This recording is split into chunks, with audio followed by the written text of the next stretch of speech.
নমস্কার বন্ধুরা, অনামিকা কিচেনে সকলকে স্বাগত জানিয়ে আজকের ভিডিওটা স্টার্ট করছি। আজকে পনির দিয়ে মিক্সড ভেজ বানিয়েছিলাম।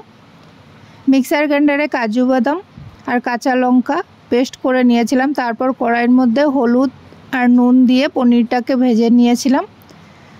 তারপর তেলের মধ্যে এলাচ, লবঙ্গ, দারচিনি সব কিছু ফোড়ন দিয়ে দিয়েছিলাম। তারপর ক্যাপসিকামগুলো ছেড়ে দিলাম। গাজর আর আলুটাকে অল্প সিদ্ধ করে নিয়েছিলাম, ওইগুলো একসাথে দিয়ে ভালো করে ভেজে নিয়েছিলাম। তারপর হলুদের গুঁড়ো, নুন, জিরে গুঁড়ো, শুকনো লঙ্কার গুঁড়ো সব কিছু মশলা একসাথে দিয়ে ভালো করে কষিয়ে নিয়েছিলাম। তারপর মিক্সার গ্রাইন্ডারে পেস্ট করে রাখা কাজু বাদামের পেস্টটা দিয়ে দিলাম। একসাথে সব কিছু ভালো করে নাড়াচাড়া করে নিলাম।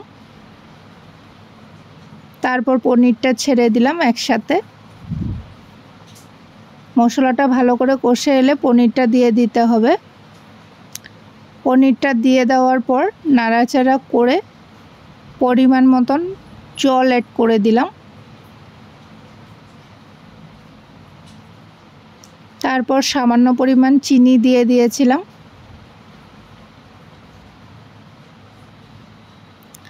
তারপর ভালো করে সিদ্ধ হয়ে এলে বাটার দিয়ে নামিয়ে নিতে হবে। তোমাদের রেসিপিটা কেমন লেগেছে কমেন্ট করে জানিও। যদি ভালো লাগে তো লাইক অ্যান্ড সাবস্ক্রাইব করে দিও। আমার চ্যানেলে আরও নতুন নতুন ভিডিও পাওয়ার জন্য আমার পাশে থেকো।